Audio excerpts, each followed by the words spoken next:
Hello po mga kababayan, kamusta po kayong lahat? And once again, welcome back to another episode of Simply Talkies Vlog.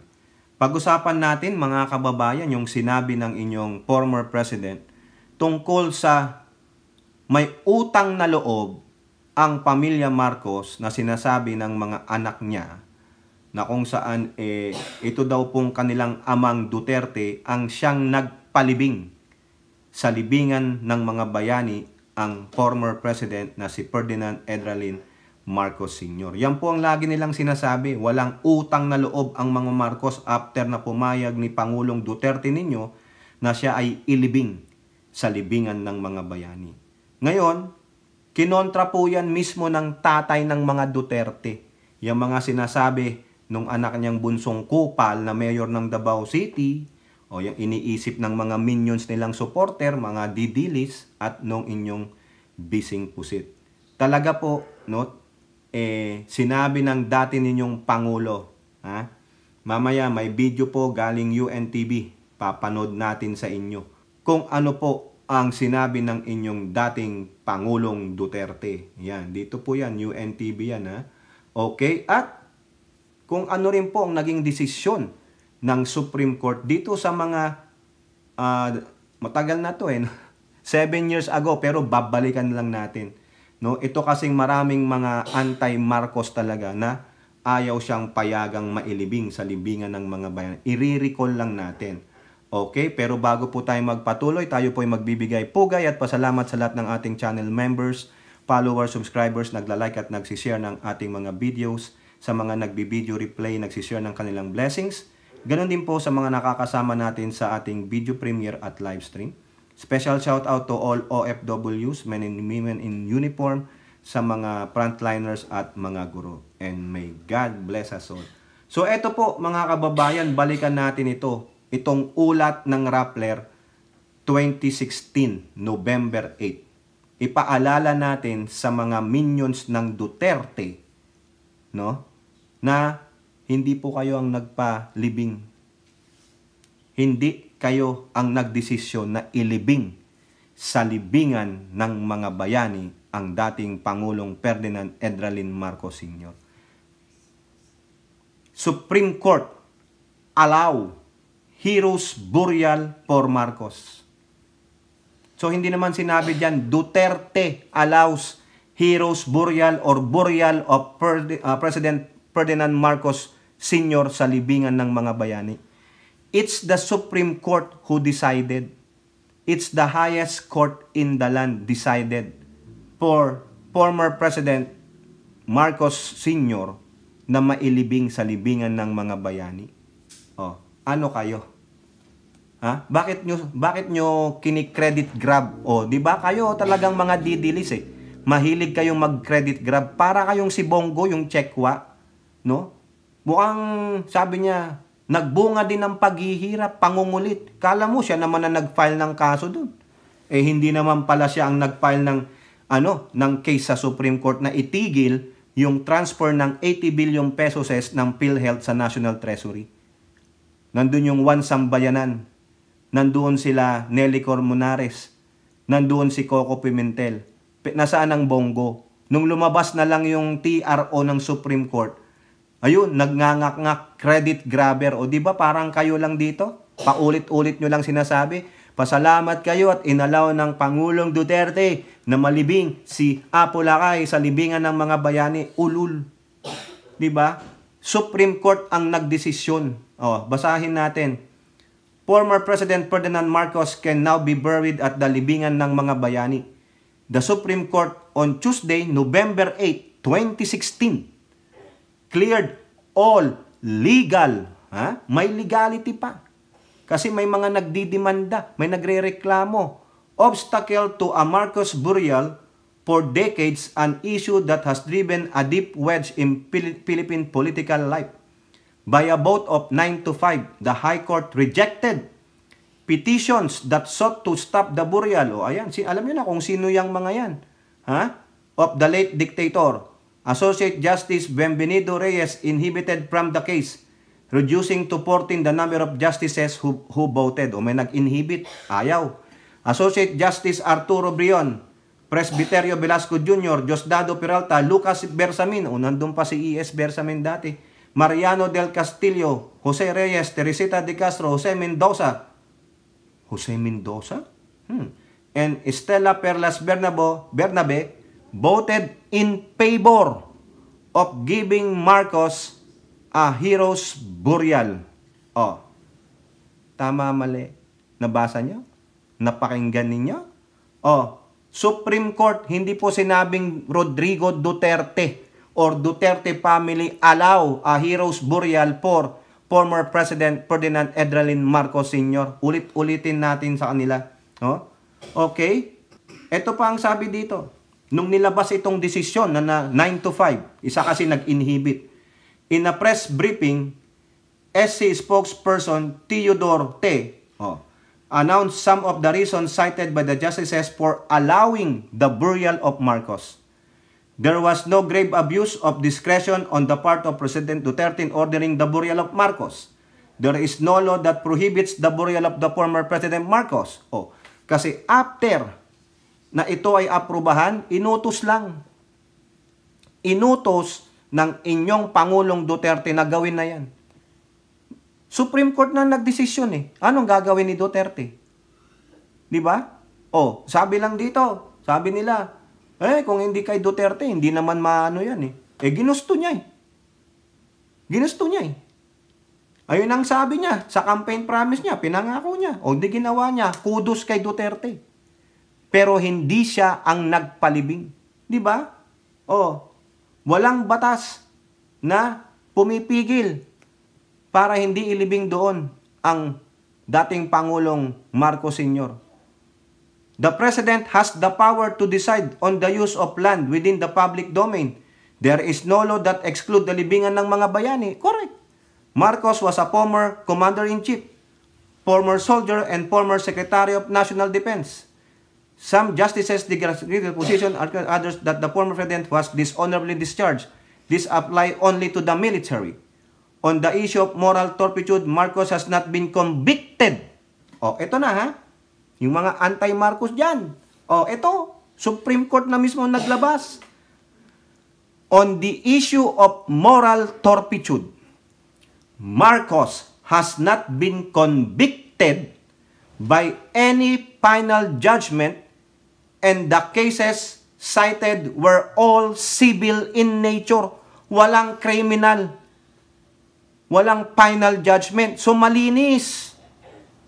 Hindi tulad ng iba dyan, may moral turpitude pero nandiyan pa rin as mambabatas. Nandiyan pa rin as politiko. Pero ang dating Pangulong Marcos Sr., sinabi dito, nung time na yun na nilabas nila sa pamamagitan ni spokesperson Teodoro T. Yung reason ng mga justices na bumoto. Marcos has not been convicted by any final judgment. And the cases na presenta doon are all civil in nature. Civil cases lang. Tulad nung huling-huli. Civil case 0006. Yung mga properties lang. Gustong i-sequester ng PCGG pero walang criminal case. Bumigay ang PCGG. Ayaw na namin. Tagal na. 38 years na. Yan na. Okay na yan. Diba? Kaya pwede siyang ilibing. Pero hindi si Duterte. Inumpluwensyahan ba ni Duterte mga Supreme Court? Ay iba yun. They have co-equal branch of government. Separation of powers. Diba? Ang ginusto lang ni Duterte, sige, lumabas ng desisyon, libing na yan. Para mawala na issue. Qualified siya. Dating Commander-in-Chief. Dating sundalo. Dating Secretary ng Defense. Wala siyang moral turpitude. Wala Walang final judgment di kasalanan nila Cory yan. Diba? Tapos ngayon, ngaw-ngaw kayo na si Duterte ang nagpalibing? No way. Gumastos ba si Duterte ng pera? Siya ba ang gumastos sa puntod ng Pangulong Marcos? Senyor, hindi. Ngayon, a year after, yung mga gunggong na gustong ipati-RO, yung pagpapalibing, hukayin. Naandun na. Ang gusto nila, hukayin. Tulad ng sinabi ni Siminet. Anong sabi? Sa Philippine News Agency noong August 8, 2017. Ito, binabackground lang natin.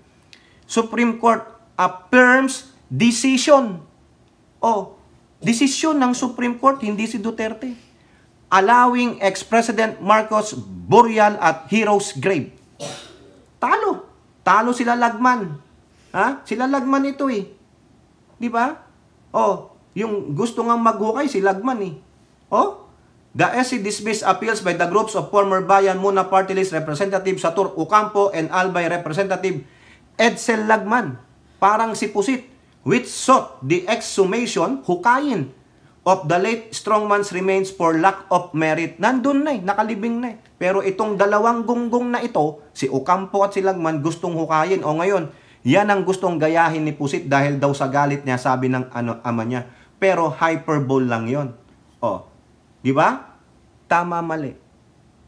O ngayon, mga kababayan, itong taon na to, sa ulat ng UNTV, ha? Nagsalita ang matandang Duterte, ang dati ninyong presidente. Eto, mga kababayan, no? Ha? Ang titulo nito, ha? Ang titulo nito ay ito po. Oh. Ex-President Duterte, hindi umano maniningil ng utang loob sa pagpapalibing sa labi ni Marcos Sr. Hindi nga siya nanghihingi ng utang na loob. May utang na loob ba? Wala. Pakinggan ninyo. Ha? Oh. Wala akong utang na loob sa kanila. Wala silang utang na loob sa akin. Hindi utangan ng loob ito. Hindi kami magkilala, hindi kami magpinsan. Hindi ako naniningin. Trabaho lang ako. Mismong si dating Pangulong Rodrigo Duterte na ang nagsabi na walang utang na loob na dapat tanawin sa kanya ang pamilya Marcos. Kaugnay ng pagpapalibing sa mga labi ni former President Ferdinand Marcos Sr. sa libingan ng mga bayani. Ngayong nagkakalabuan na ang samahan ng dalawang pamilya. Nagiging usap-usapan sa social media ang kawalan umano ng utang na loob ng mga Marcos sa dating Pangulo. O ayan, sa mismong bibig na naman ni Duterte ninyo, yung mismong tatay, ha? Nung tatlo. Sabi niya, tatlo lang anak niya. Di ba? Mismong sa bibig niya na. Hindi ako naniningil, wala akong utang na loob sa kanila, wala rin silang utang na loob sa akin. Trabaho lang. Trabaho lang. Pero kayong mga didishit, hindi nyo ba pinakinggan ang sabi ng tatay ninyo? Bakit kayo naniningil? Eh siya nga hindi naniningil eh. Bakit kayo ba ang gumastos? Kayo ba ang presidente during that time nung pinalibing niya? Ha? Kayo ba ang nagdikta kay Digong? Hoy Digong, sige na, kami ang sundin mo. May mga gunggong pala kayo. So ibig sabihin, ginagamit nyo lang si Duterte para kayo ay mapansin. Ganon? Ginagamit nyo lang yung mga anak niya para mapansin kayo? Oo, mga ulalo pala kayo. Ayan ha? Latest yan. Ha? Nung undas lang yan. Salamat po sa UNTV. O ngayon, gagamitin nyo pa rin yan, yung kawalang utang na loob ng mga Marcoses? Di ba bawi na? Bawi na eh. Kung meron man, bawing-bawi na mga kababayan. Bakit? Ang Pangulong Marcos, hindi niya sinusunod yung sinabi ng Supreme Court na merong jurisdiction ang ICC sa Pilipinas. Sinabi yan. Tingnan natin. Okay? O, ito, o. Kung susindin lang ito ng Pangulo, teka lang, Philippine Supreme Court. Okay? Tingnan natin mga kababayan para malaman ninyo. O, ito po, sa report ng Rappler, mga kababayan, ito, Supreme Court, Philippines obliged to cooperate with ICC. July 21, 2021, report ng Rappler. Ha? Patay, nagamit natin tong Rappler na to. The Philippines is still obliged to cooperate in criminal proceedings of the ICC even it has withdrawn from the ICC. Ayun po ang sabi ng Supreme Court. Mismong sa highest court na to. Even it has deposited the instrument of withdrawal, it shall not be discharged from any criminal proceedings. Whatever process was already initiated before the ICC, obliged the state party to cooperate. Sabi po yan ng Supreme Court. They voted 15-0. Decision announced last March. Oh, ayan. Di ba? In the same decision, the High Court junk petition questioning the validity of President Rodrigo Duterte's decision to withdraw. Oh, di ba? as the issue has become moot and academic. Okay? So ano to? Anong sinasabi dito? Sabi ni Harry Roque, hindi daw makiki-cooperate ang Pilipinas. Dahil wala na eh. Pero anong sabi ng korte? Article 27 of the Rome Statute say all proceeding done prior to withdrawal remain valid even after withdrawal. Nag-iimbestiga ng ICC, na-submit na eh. Ayun ang sabi dyan, only Supreme Court can interpret what is in the law. Ang sabi ng Supreme Court natin, Philippines obliged to cooperate with ICC. Ngayon, bakit hindi ito tinutupad ng Pangulong Marcos? Di ba? Kung yung tulad ni Duterte, tinupad niya yung kagustuhan ng Supreme Court na, sige, pwede na siyang ilibing sa libingan ng mga bayani si Pangulong Marcos Sr. Sabi ni Duterte, trabaho lang, gawin ninyo. Utos ng Supreme Court. Kasi gusto na nating ipalibing yun eh. Yun ang campaign promise ko eh. Okay, tuwan-tuwa ang mga Marcos loyalists and supporter, ang pamilya Marcos. Now, kung sasabihin yung utang na loob yun, okay, ito to?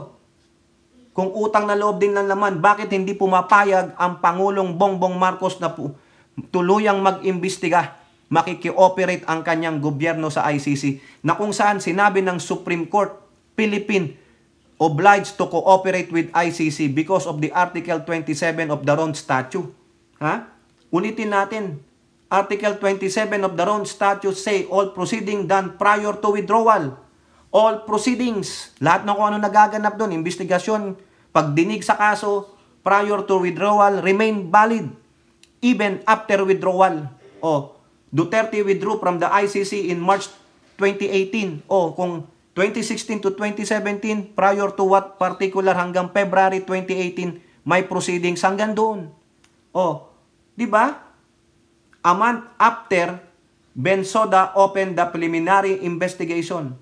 Citing Article 27, the Supreme Court said, withdrawing from the Rome Statute does not discharge a state party from the obligation it has incurred as a member. We think this is not obiter but part of the key holdings of the court. And we agree with this conclusion by the Supreme Court. Ayun po ang sabi ng international law professor na si Romel Bagaras, legal counsel for the Philippine Coalition for the ICC. Di ba? Isa sa mga petitioner. Ayan po eh. Sinabi mismo ng Supreme Court, di ba? May obligasyon ng Pilipinas even though nag-withdraw kayo kasi nasimulan na ang proceedings. Meron nang nangyayari hanggang doon. Bago kayo nag-withdraw, valid yun. Ano ngayon? Ano sinasabi lang ng Pangulong Marcos? We question the jurisdiction. Kaya ayaw niyang papasukin, patuloy na mag-imbestiga itong sila Karinkan o yung prosecutor. Di ba? Ngayon, anong ginawa ng ICC after Trillanes submitted the transcript of the Senate hearing sa war on drugs ni Coco Pimentel and some of the transcript sa Quadcom? Anong sabi ng ICC? We are hiring Tagalog and Visayan interpreters. Open pong application hanggang December of 2024. Ayan, patuloy pa rin. Pero naninindigan ng Pangulong Marcos, di ba? Bawi-bawi lang. Patuloy lang. Na hindi pinapayagan na makikooperate ang mga nasa gobyerno ng Pilipinas regarding sa ICC. Hindi makikooperate ang pulis, hindi makikooperate ang NBI, ang DOJ. Pero ang sabi ni OSG, they can investigate. Paano? May online eh. 'Di ba? Sa Zoom meeting, tawagin mo yung mga witnesses, imbestigahan namin. Pero kami, nasa governing body, we are instructed not to cooperate. So therefore, the government of Pangulong Marcos is in defiance of the Supreme Court decision. 'Di ba? Doon na lang eh. Quits na tayo eh. Isipin ninyo, 'di ba quits na tayo? 3 years na 'yan. Tinutuya na nga ang Pangulong Marcos, sinasabihan na nga nila Nelly Cormenares sa kayong babae doon, na walang galang kay Pangulong Marcos. Kung napanood nyo yung sa UNTV na press con nila Colmenares at yung babae doon, ang tawag lang kay Pangulong Marcos Jr. ay si Marcos. Di tawagin din natin siyang yung pangalan nung gaga na yun. Di ba? Kita nyo yung mga yan, binababoy na ang Pangulo. Kasi, para rin siyang si Pusit, tamilmil na rin. Pero yun ang gusto niya eh. Di ba? Hindi nyo ba nakikita kayong mga didilis? Di sana kung talagang walang utang na loob ang Pangulong Marcos na ito, hinayaan niya nang papasukin ng ICC. Pero naninindigan ng kanyang gobyerno eh. Pinoprotektahan niya pa rin bilang isang Filipino citizen si Duterte, sila Bato. 'Di ba? O 'di ba, ayun ang tinatawag niyong quits. Quits na tayo. Dapat sundin ko itong desisyon ng Supreme Court pero hindi ko sinusunod. 'Di ba? O, kaso hindi naman siya pwedeng mademand eh. Habang nakaupo siya, may immunity siya. O ano naman, 'di ba? Ano mababiolate niya? Isa bang batas ito? O, isa lang naman itong parang yung decision lang ito ng Supreme Court eh. Ayaw ng Pangulo eh. 'Di ba? Hindi naman siya batas. Wala namang batas na nagsasabing, "Hoy, you're in a violation." O 'di ba? O, si Duterte, sinunod niya yung kagustuhan ng Supreme Court. O, si Pangulong Marcos, ayaw niya sundin yung utos ng Supreme Court. Yung sinabi ng Supreme Court, o 'di ba quits lang? Sino nakikinabang? Kung nakinabang ang pamilya Marcos, so be it. Kung nakinabang ang Duterte, tablado. Wala. Back to zero. Kaya nga sabi no Duterte, wala akong utang na loob sa kanila. Wala din silang utang na loob sa akin. Kasi quits na kami. Na hanggang ngayon, hindi pa rin pinapayagan, hinahayaan ng ICC na tuluyan 100% makapag-imbestiga at damputin ako at ng mga kasamahan ko. Ganun yung sa aking opinion. Dito pa lang, sabihin ninyo, Pangulong Marcos, Supreme Court ito. Di ba? Philippines obliged to cooperate with ICC. Andiyan si Lucas Bersamin, dating Chief Justice ng Supreme Court. He can interpret the law. Di ba? Alam niya eh. O bakit hindi niya i-advise si Pangulong Marcos? Kasi walang legal repercussion. Kung may legal repercussion yan, sasabihin ng Pangulo, you're in a violation of this article or whatever, Republica to whatever, o bill, o batas. Wala eh. Kaya ngayon, tingnan nyo, hindi sinusunod ng Pangulo. Lagi na sinasabi, we have a question of jurisdiction. But the Supreme Court already decided. Nag-cite pa sila nung Article 27 ng Rome Statute. Tapos ngayon kayo, ngaw-ngaw kayo ng ngaw-ngaw na may utang na loob ang Marcos sa Duterte. Ayan ang sabi ng poon ninyo, mismong yung poon ninyo na dating presidente Duterte na nagsabing wala silang utang na loob sa akin, wala rin akong utang na loob sa kanila. Trabaho lang. O pareho na sila nagtatrabaho. So therefore quits. So anong inangaw-ngaw-ngaw ninyo? Di ba? Kasi mga bugok kayo, hindi kayo nagsasaliksik. O kayo po, ano pong inyong masasabi? Comment down below and don't forget to like and share. Hope to see you in the next videos. Bye-bye. God bless.